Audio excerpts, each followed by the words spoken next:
Okay, I think we need to start. First of all, briefly introduce myself. My name is Artem. I'm graduated from School of Tech with master's degree. I worked in Mayor Group in DSBA and now work in Artificial Intelligence Research Institute with Akim in one group. We work on uncertainty estimation for natural language processing tasks. And I think we'll consider uncertainty estimation in this term, in seminar number 5 or 6, and also next term will be dedicated especially for NLP tasks. So first of all, about organization moments. Today we start from seminars from code, but I think next seminars we will start with short quizzes. We will write it on the Scratch and on piece of paper. Also, you can write it online via Zoom for those who participate online. But I think you will need to make a photo and send via special link in Dropbox or maybe other tools. I don't know now. And also, we decide to not cheating during these quizzes because it's important. It's around 0.2 or 3 of overall grade of a course. And when you will write it online, you will need to turn on camera and we will see all your moves. Okay, starts with seminar.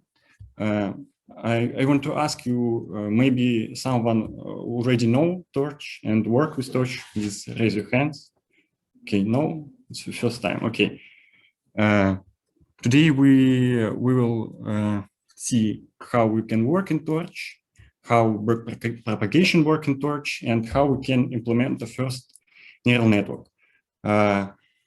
First of all, about Torch is one of the famous framework for deep learning, for also computation and different math tools. And we will use Torch because it's more comfortable to use than TensorFlow or Keras. And first of all, import Torch themselves and MN module, which contains a lot of different tools for neural networks, a lot of different layers, such as, for example, linear layers. The main objects, and I want to say that I will work in Collab. Maybe you also familiar with tools? No? Yes? Okay, it's great. And first of all, the basic objects in Torch, it's tensors when we store the data of different types and parameters. Parameters is a wrapper of tensors to compute gradients and to optimize during backpropagation.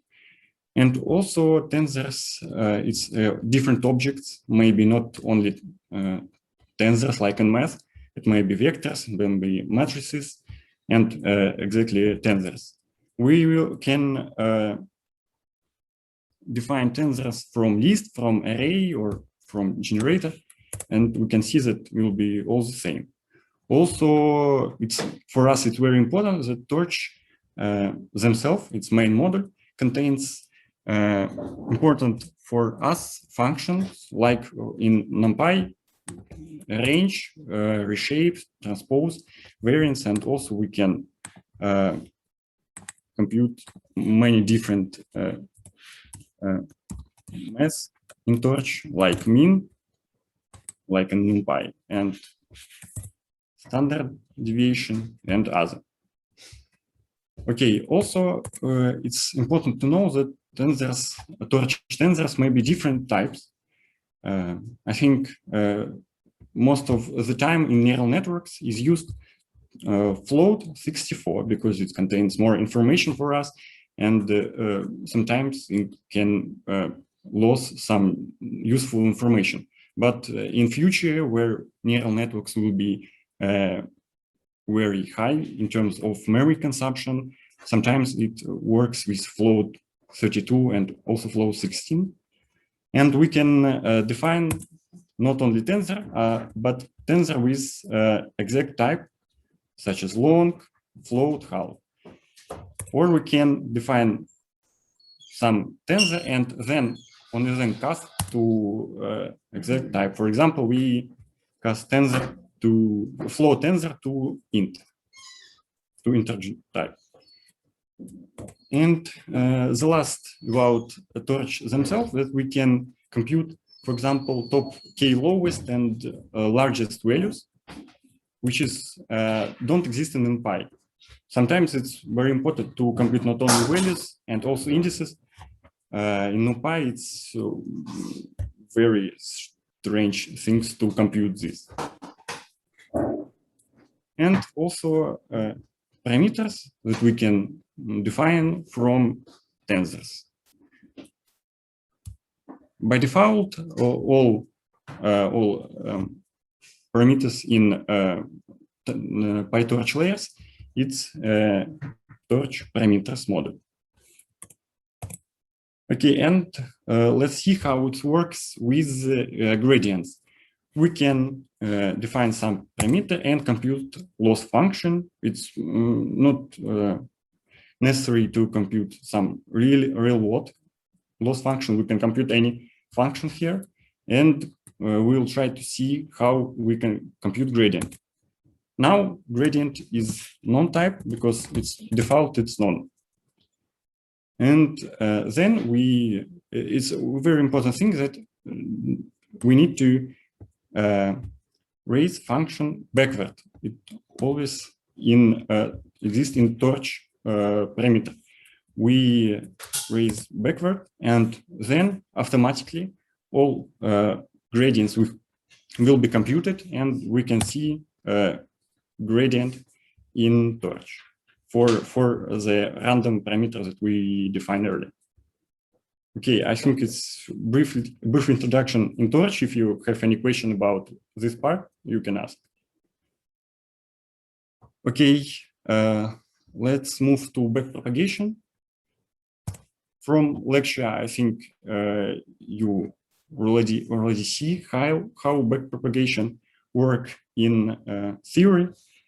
Now we can see how it works in practice.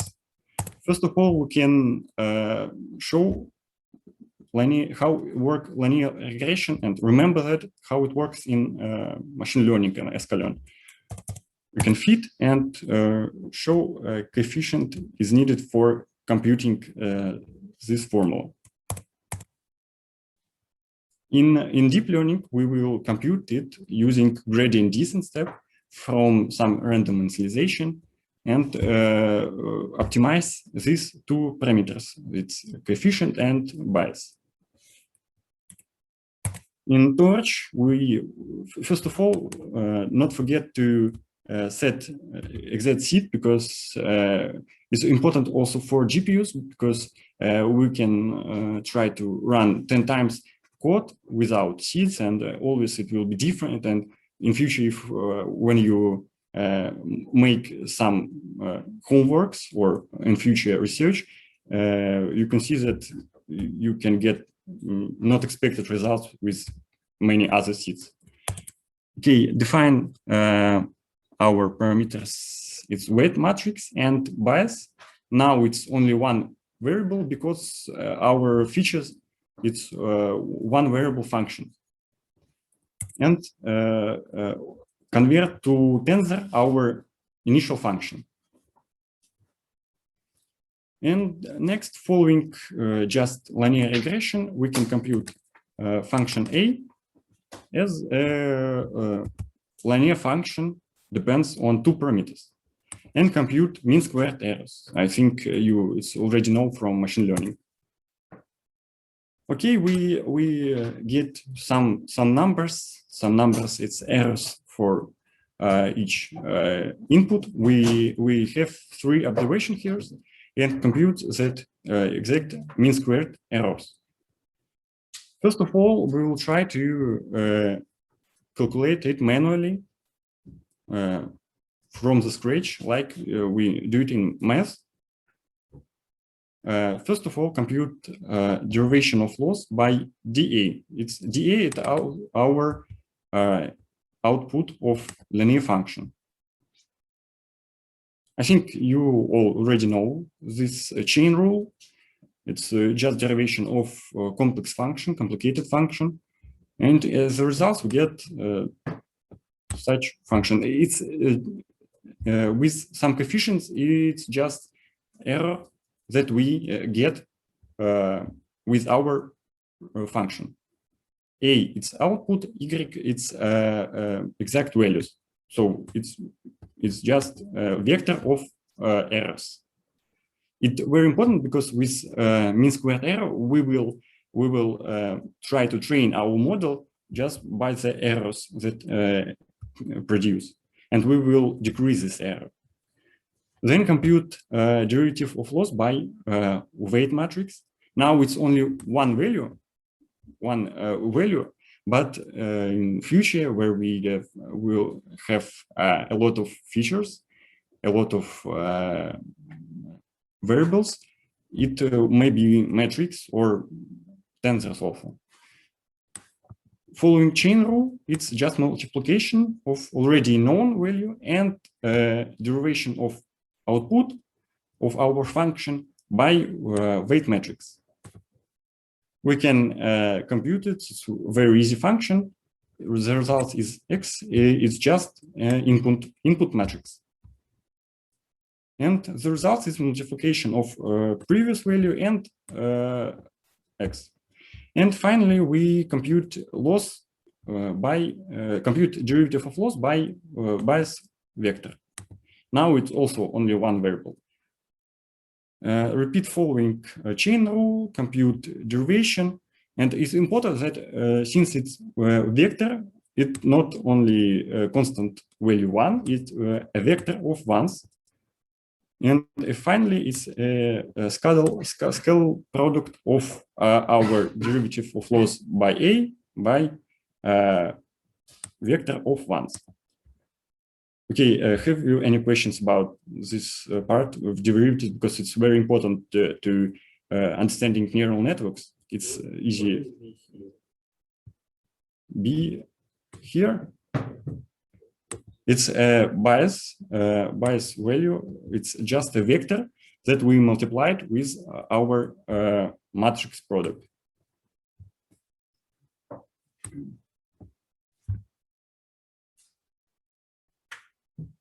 It's we can imagine it's like a simple function like in school,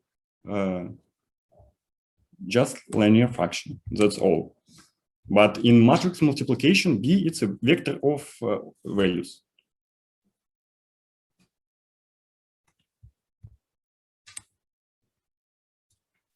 Okay, we can implement these values in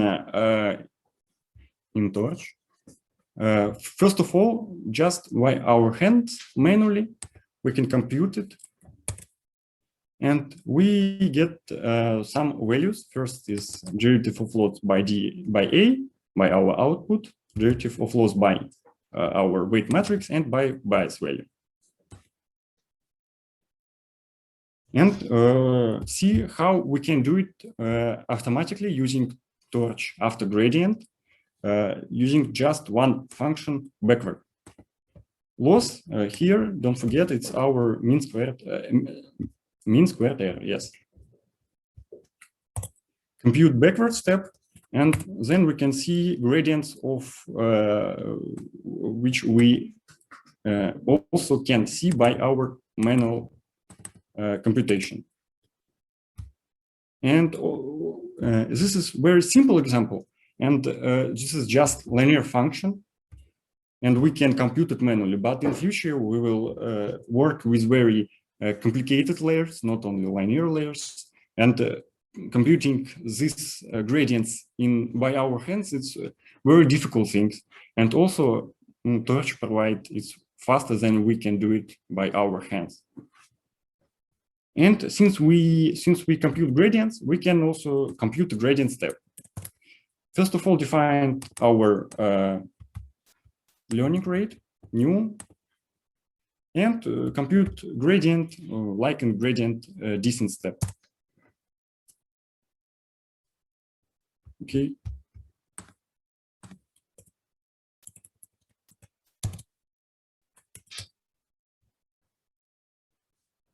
And we expect that when we update our parameters, the loss of our function will decrease.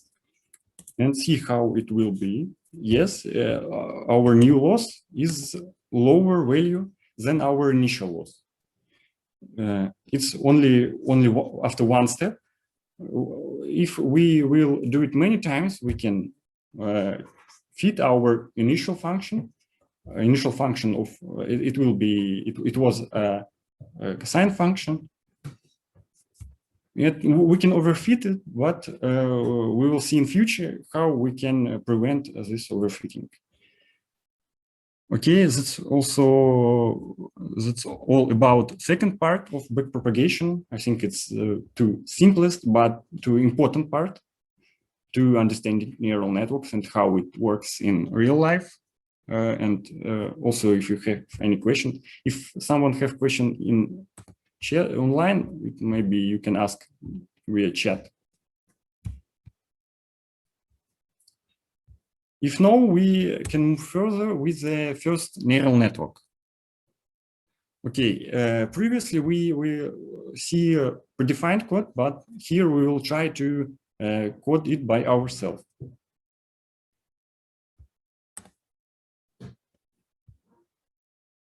Yes, this operation, this operator is a matrix multiplication in PyTorch.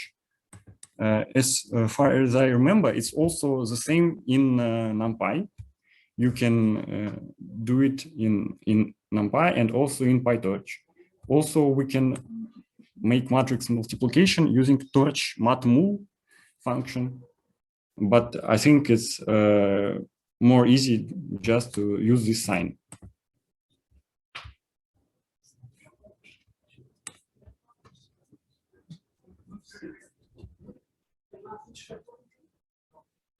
Yes, and first of all, we need to import useful function for us. It's one more time, it's torch NN module, which is useful for different layers, for different modules, functional module for different function like activation function. I think you already know this from lectures. And we will use predefined classes dataset and data loader to iterate over our dataset, because we need different batches. We need somehow sample these batches, and we sometimes want to shuffle in different batches the data, and we will use predefined function for this. Here cell, we just download data that we will use. It's the housing price data. We have a lot of features. We will use only integer and float features in our work. And our task is to predict sale price of this home. I think all of you already can do it very fast with scikit-learn tools. But now we will just want to show how it works in Torch, because in next lectures and seminars, tasks will be more complicated. I think you already may hear that we will work with natural language processing and others, and also you may know that main difference between machine learning and deep learning. Then in machine learning we can extract features manually by our hands, and creating features is the most important thing in machine learning. But in deep learning, we want to fit our models to extract these features in the best way. However, in this example, we already have defined features. First of all, create our feature matrix and our vector of target variable. And I think you already know that just to split to train and test parts. Also for neural networks, it's very important to use scaling of these features, especially for regression tasks, because I think we will see in future how it will work without scalar.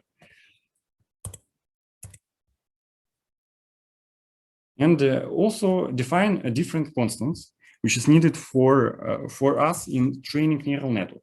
First of all, it's random sheet. How I already said that it's very important for reproducibility. Also define learning rate for our gradient descent step, and weight decay value for regularization. I think you also already know it from lectures how regularization work in gradient descent. And then define constant, which is also needed for us. It's number of epochs, which we will train model. One epoch, it's just iteration over all data set. We have batch size, which is lower size than size of our training data, and we will using batches iterate over our whole data set, training data set. And one iteration over all data set called epochs. Also, we define batch size and evil batch size. We can use evil batch size higher than our training batch size, because in evil step we didn't compute gradients, and we can store more data. And also use device. In our case, it's CPU, because we didn't need GPUs for our neural network, because it's very easy task, and we can compute it all on CPU. And also you can compute this notebook in your own notebooks, and this all be fine. Then split our training data set to train and validation splits, validation parts. It's also very important to have a separate validation and test part, because if we will validate by test, we can overfitting just by our hands and not see that how it works really in real life. And now we will try to implement first of all class dataset class. Dataset class, it's a class that needed to iterate over our dataset. And always dataset class contains only three functions: initialization, length, and getItem. In initialization function, we will receive our features and our target vector, and just define something like that. It's very important that in machine learning we not worked with data sets. We worked with whole our training data, because now we will trade with batches, and we will need separate class for that things. And also here we can compute length of our data set. Length function it also needs, because some generators, some data loaders will use this, and we need to define just return length. And the last function is getItem. It's the most important function, because we need to return our features and also our target variable. Now this class is very easy to implement, and we have only three easy functions. But if we work, for example, with natural language, we need to tokenize all samples or somehow pre-process it, because we cannot work with words and themselves. Then define data loaders which is needed to iterate over our defined dataset with some batches. Our train data loader, first of all, which we will iterate over training dataset. Then we need to define batch size.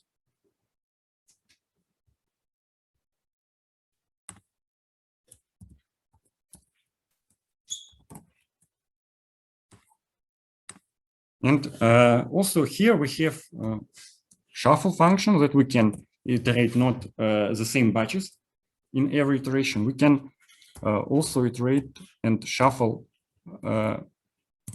with different batches. And we repeat this also for validation data loader and test data loader, but with different subsamples of our dataset.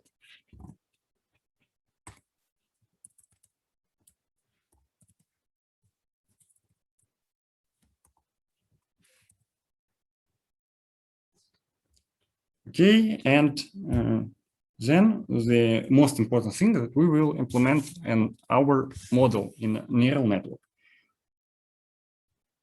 First of all, we need to inherit our class by NN module. NN it's a package from Torch, and NN module because this module will provide to us to computing backward step, forward step, and computing many other things which will need to compute to compute backward step to compute our results. In initialization function, we need to define what is our input features. In our case, it's 36 because it's features which contains in dataset. Next is output features. Since it's regression, now we have only one feature as output. It's our target variable. But sometimes, if we have classification, it may be equal to number of classes which we will contain. And also, we will need to define hidden size of our network. Hidden size is a number of features in intermediate layer in our network. We can receive it here with all different parameters and play with our neural network, or we can compute it something like that. It's not necessary.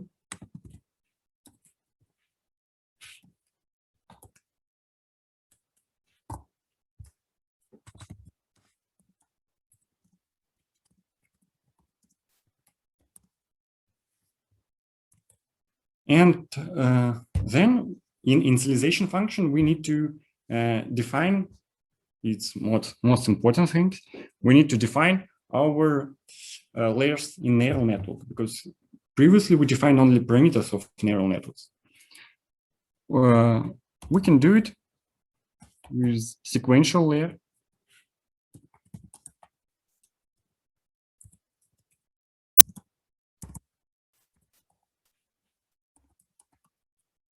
And in sequential, we define a number of different modules. First of all, it will be linear layer. It's just a linear function, how we can show it previously, but now it will work with input feature size. And output size will be our hidden size. Next, maybe someone remember what must be after linear layer from the lecture. I think you may know this. Okay, so someone can answer if you already remember this. After that we need to one more linear layers, and what we need to between these layers.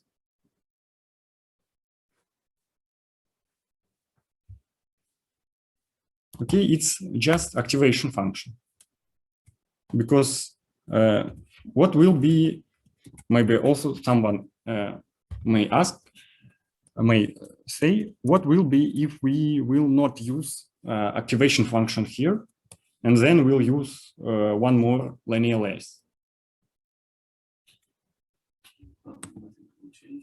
Yes, because it will be one big linear function, because combination of two linear functions, one linear function with different parameter. It's always remember to know this activation function. In modern neural networks, often used ReLU activation, because it's easy to compute gradients,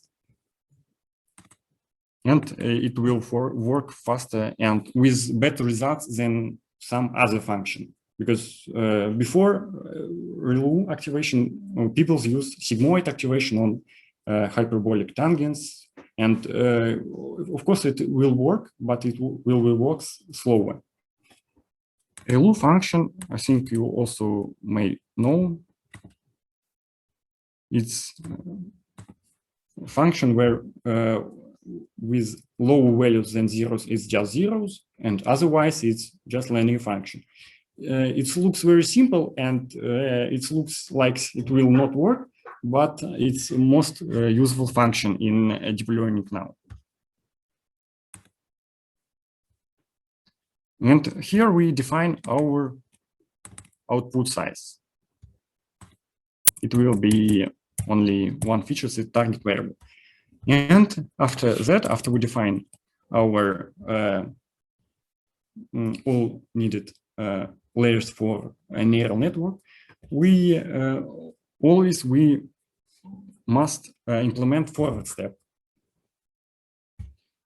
Forward step is needed to compute results of our neural network, and after that compute backward step. We can already return results of the sequential function from our input. The other method that we can do it, we can define linear function as a separate variable in our neural network. Define activation as a separate variable and last linear function. Sometimes it may be more useful because we need to combine different layers, but now it's always will work straightforward with all these three layers. After that, we fix seed to compute always the same results, and define model, something like that, just our model name, class of name of our class, and useful parameters. Some of them already predefined. I think we can further play with hidden size and see how we can get different results. And after that, we need to move our model to exact device with which will work our model. For our case, device is CPU, as far as you can remember, but big and modern neural networks will work only on GPU. Okay, you can fit it on CPU, but it requires 1,000 times longer than you can do it on GPU. And that's why we're using Collab, because we can in future just use GPU here, and we have 8 hours to use it with some restrictions. Then define our loss function. It's MSE loss. Also, all losses already exist in PyTorch. such as MSE loss, and maybe you know cross entropy loss, and many others, negative log likelihood, for example. Of course, we can compute loss function by our hands as we can do it previously, but it's more easy just to define loss function here as a predefined function. Then define our optimizer. It's a method that will be update our weight of our model, our different parameters such as bias, weight matrix, and other. Here we will use Artem optimizer with weight decay. As I see, unfortunately, you will have no time today to discuss deeply about Artem optimizer. You will see it on the next lecture, but this is just extension of gradient step, which combine different methods for computing learning rate for each iteration and for also computing gradient, because just computing gradients may be unstable, and sometimes we need to just accumulate gradients from previous step with some parameters. And Artem is the most useful optimizers in neural networks.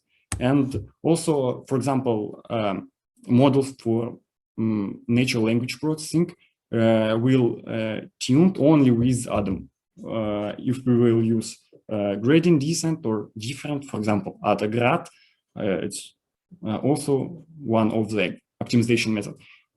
It will be not tuned. So we need to always select proper optimization method. But now, since our task is very easy, we can use this optimizer as default. Here we send our parameters of our model. We can see what is it.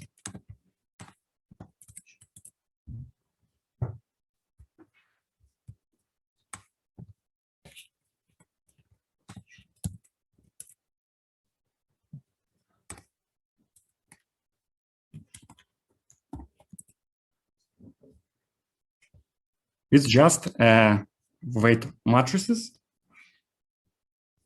which we defined here, and biases, and output matrix, which combine it in one value. And we can see that these parameters will change during the optimization process. Here we also define our learning rate and our weight decay.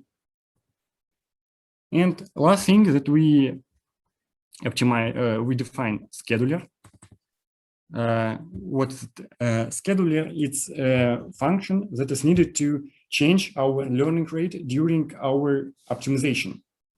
It also was found that constant learning rate not is good choice for a neural network, because after some of iteration, results may be already good, and if we will use big learning rate, it will be explode gradients and will not converge in our local minimum or global minimum. Here we will use exponential learning rate, which will exponentially decrease learning rate starting from our initial learning rate, and update after each iteration using some parameter gamma. Okay. Also, maybe you have any question because about this part, because further we can try to fit our neural network. Okay. Moving to fitting our neural network. Here we also will implement training cycle. Yes. You said that you'll use exponential learning rate, like each iteration will decrease. Yes, decrease. Up to which value? With starting learning rate, which we defined in our parameters. This is start. Yes, it's starting value, and after that we will decrease. Yes. To which value? To 0, yes. Always to 0, or we can modify. Is there any sense to modify? Yes, it's never be 0 because it's always will be lower and lower, but not is exactly equal 0. For example, exist some others optimization or learning rate schedulers. For example, also in natural language processing using linear scheduler with warm up. This function start from 0, then increase to some value which we define, and then decrease. Also exists some different, for example, cosine learning rate that will modify learning rate with a cosine function. I think it's what three most popular function to schedule our learning rate.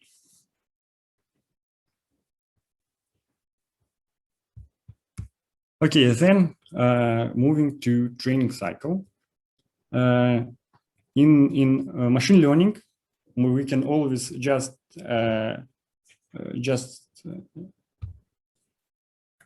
receive arrays function fit and train model, and it will within 2 seconds will train model. But now we need to implement by our hand all useful function for optimization, because because different machine learning models use different input, use different output, use different loss function, and there is no the standard way how to train our model, because sometimes we can accumulate gradient, we can compute something, for example, a loss function at each step to see how it changed during iteration step. Or sometimes some models as an input have not only features, but also some different values. Also, example from natural language processing, where as input we have tokens. We will describe it in next terms, but I can say now that then in natural language processing, in the input we have tokens, we have some mask and another mask. So it's all we have 3 variables. For example, we have some models that can be very complicated architecture. So that's why we will implement all this cycle by our hand. First of all, it's important to check that our gradients will compute. We set gradients enable if stage is equal train, because in evil step we not need to compute gradients. Then also we need to switch our model to different types of evaluation. If stage is training cycle, we need to switch to train mode our model just by raise function train. By default, when we initialize our model, it's already in train mode. Otherwise, we move model to evaluation step. Now, because our model is very simple, it's not so necessary to do this. The difference is only in computation of gradients. But in future, when we will work with a very complex model, in complex model, there is special layers. Also, you can learn it on the next lecture and seminars, for example, dropout, for example, batch normalization. And these layers compute in different ways in training step and evaluation. That's why it's very important to switch to train or evaluation mode. If our model will be in train step, but we will try to compute the results for test data set, it may be very different for some models. Okay, then we will iterate over our data set for each batch in data loader. Here, DLS, it's just dict with 3-hour data loader, train, validation, and test. And for each batch in data loader, each batch return, how you can remember, data set return X, our features, and our target variable. Here we receive these two values. And important, then we need to move these variables also to our device as our model. Because if our model will work on GPU, but our features will on CPU, it will not work. But I think we can fix it very easy. Then we want to get predictions of our models because all other things we already prepared. It's very easy because we inherit our model from torch and then module. We just call our model with our features. And as a result, we will get just vectors of predictions. And to convenient, we make view -1. It's like reshape function to make it flatten in just how it's just like vector to compute further our loss. Loss value, it's just loss function.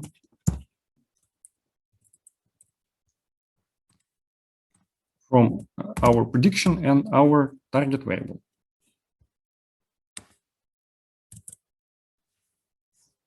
Then we can compute gradients. How I show it previously, we can use backward function. If stage is equal train, we will do loss backward. Then we need to make, then our all parameters already have gradients. And we can make a gradient descent step, in our case it's Artem step, using scheduler, because scheduler is also know about optimizer. If we have no scheduler, we can make it also with optimizer. Just also raise one function step. And also important that we need to not forget after that doing zero gradient function, because otherwise gradients will be accumulated and will be accumulated, and after 10 steps, or maybe maybe after some steps, we get exploding gradients. And our model will not training, and our loss function will increase. Okay, now our model is training. Then after that, we want to see how our loss will change. We can do it with, first of all, define torch no grads. It's important to not compute gradients in this step because we also will repeat here.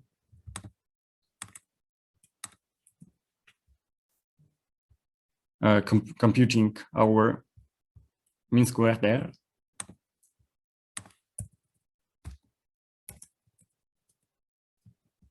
Okay, loss at stage is it's already not necessary, but it's needed to show how our loss will change.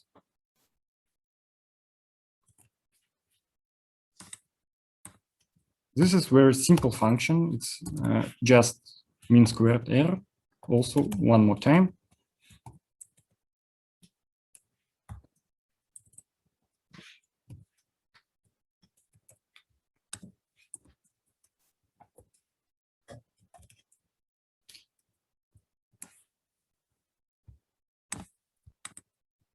And since we want to know how loss change during epochs, we need to also zero value here.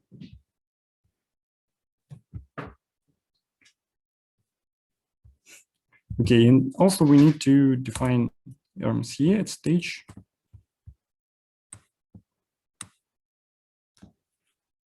Okay, it will be a final step.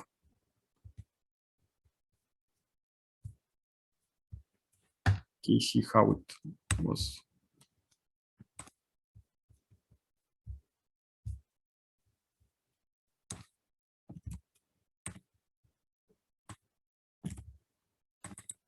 And append it to our dict because we need to look always how it changes.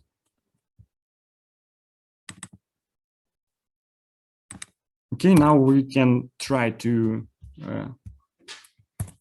run it and see how the loss will change. Okay, loss not decreases here. Yes, why it happens? Okay.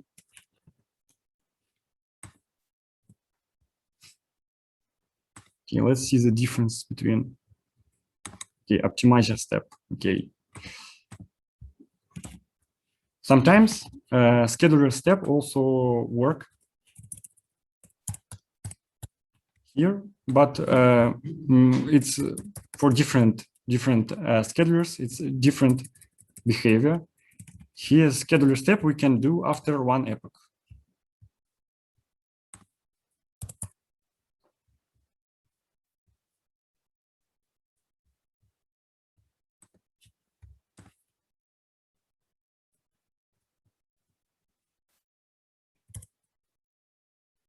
Okay, now we can see that loss of our model decrease and also decrease validation root mean square error. But also you can see that after already 4 epoch, we achieve good results, and we don't need to moving further during epochs. For this aim, here we implement early stopping function, where we can see that if validation loss stop decreasing, we stop our training process.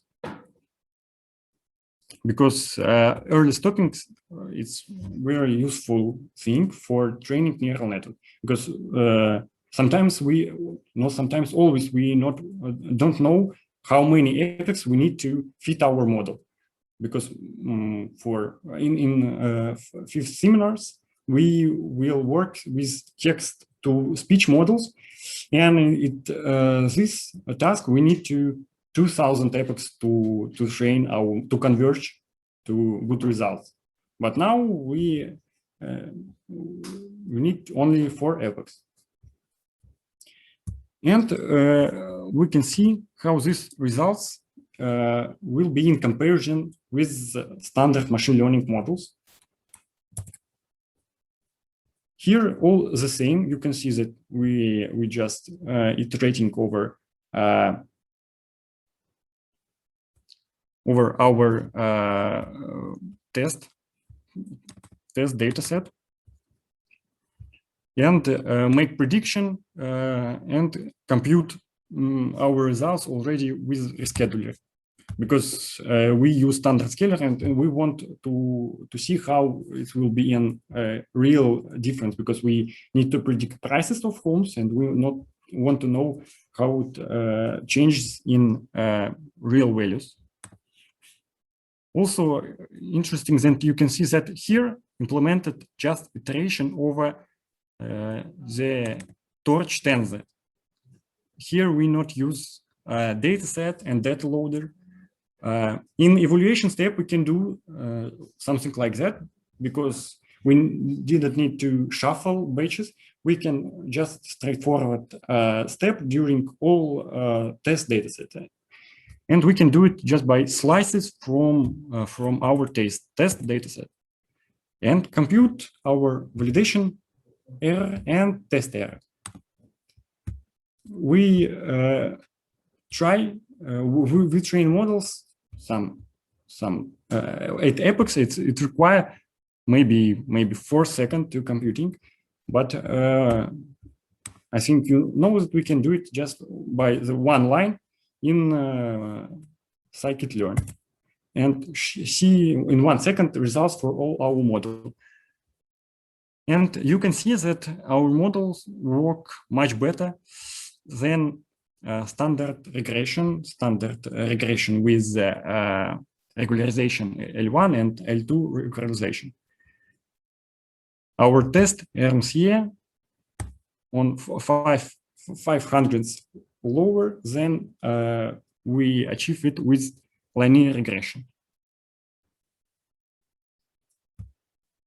And after that, we can say that neural networks is a good choice to many tasks, also for regression tasks, and it works quite fast, but we need to implement a big training step, and it requires time, but results is quite good. But it's interesting that we can, now we just comment this part, and see that our model will achieve very bad results. Doing call the same, now rescheduler false, since we not use standardization, and see that error is very big. It's 38,000 still very big. Yes, I think it's yes, it's much big, and it's worse than just mean of all values. We can compute mean, we can compute mean as our prediction, and compute error, and I think it will be lower than these values. That's why, but our model is fitting, and we see that all good, but not. And also we required around 100 epochs to train this model, but this model is not fitting. Then return to standardization of our target variable.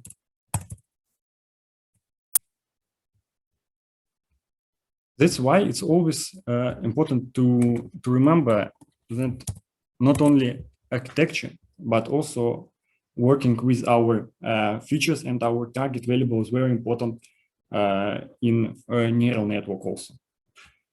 Okay, and since yes, standardization and also toggle reschedule to false.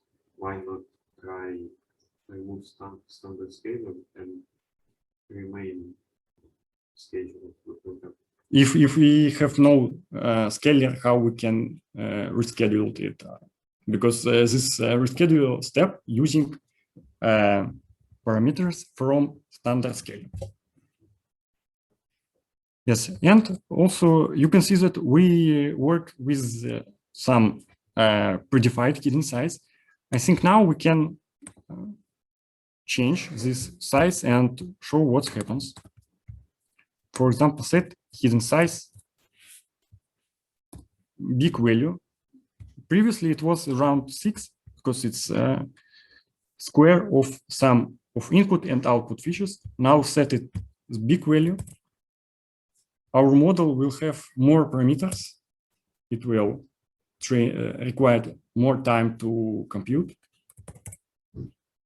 but results will be worse because not only number of features is important in neural networks. We can, because it's simple model, we can use very big number of features. And results also bad and is equal to linear regression standard model from scikit-learn. Also, we can early stopping. Yeah, early stopping. Maybe we just didn't reach. Early stoppings works to prevent overfitting. I think if we comment all these lines,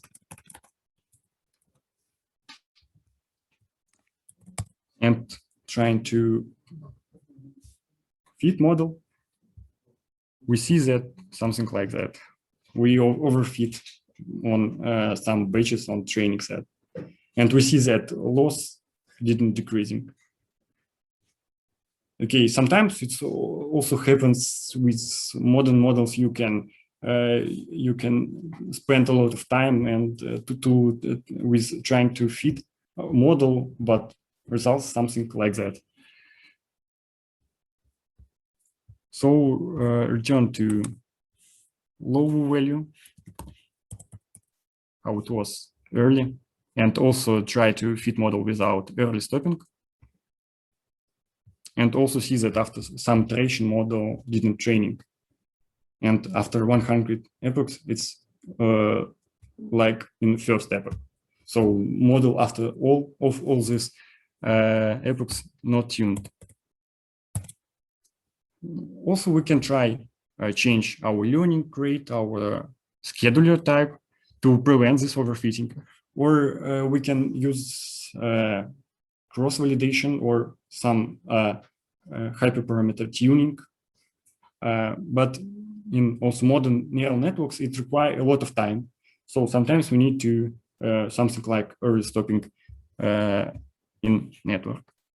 And also, I think we can try to change architecture here, but we will use only already known layers. Also, we can try to hyperbolic tangents here.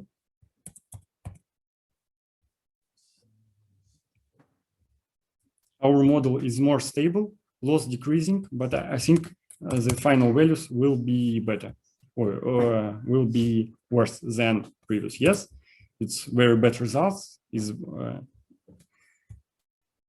higher than RMCA with linear regression. So it shows that ReLU activation is better than tangents. And also we can try stack more layers.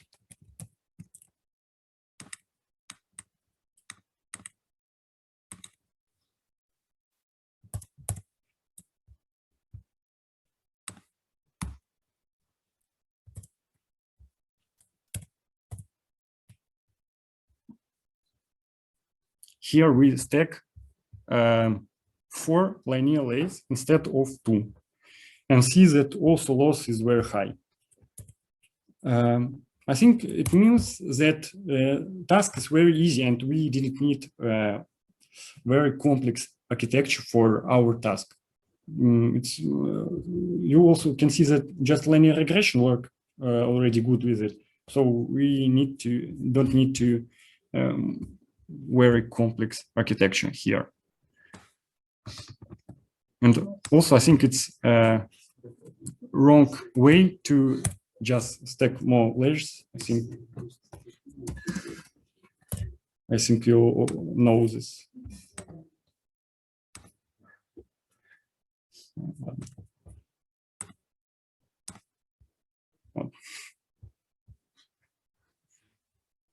It's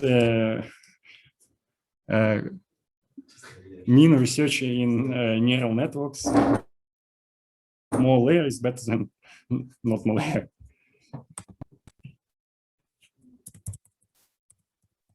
Okay, I think that's all for today. If you have any question, you can ask.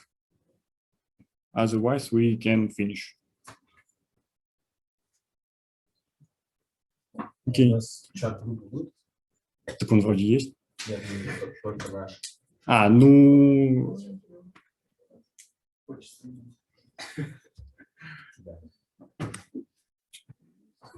Ну, я думаю, что...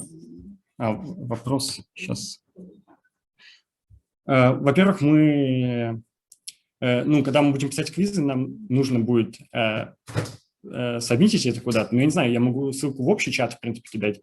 Можно отдельный чат создать. Ну, то есть, типа... Окей. Ну, вы сможете тогда создать, потому что я не знаю, как списки ваши. Они целевые задачи. Сафонов, Автозий. Ты сам сделал. Почему так часто приходит?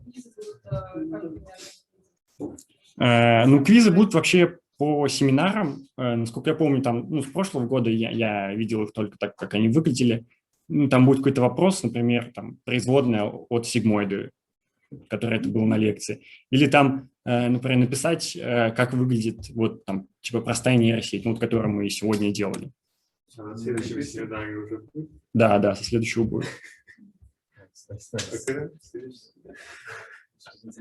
Да, раз в неделю. Тоже Что-то расписание нет. Сейчас сказать, через 3 дня будет. About publishing collab notebooks, yes, I think we publish this notebook and we will publish all notebooks of all seminars. Про записи, да, я думаю, что запись, но она написано идет, я не знаю, куда она сохранится, я надеюсь, ко мне. Yes, recording of these seminars, I save this and publish it as in YouTube, I think, as all other seminars of all different group. You can also show what was mentioned on different seminars. Ну да, я думаю, в чате скинем. Я не знаю, в общем, это Аким этим будет заниматься. Ну, короче говоря, ноутбуки-то они все есть. Ну, я спрошу у него, в общем, сегодня по поводу того, как вкладывать ноутбук. И, ну, ссылка на видео, да, как загрузится.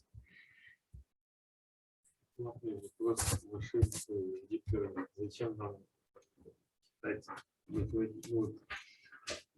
запоминать там, производные, считать и так далее, потому что сводится к тому, что лейеров настакало.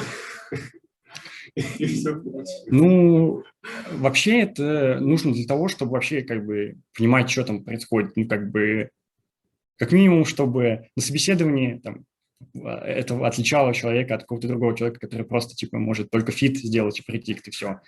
Ну, как правило, да, это так. Конечно, никто в жизни не вычисляет эти производные вручную, типа, считает. Я так симпл попал.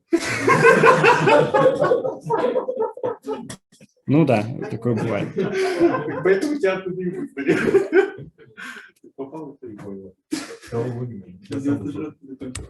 Да, запись, ну, я надеюсь, что Я сам не остался. как можно раньше мы сделаем и выложим эту запись. Okay, and question about quizzes also.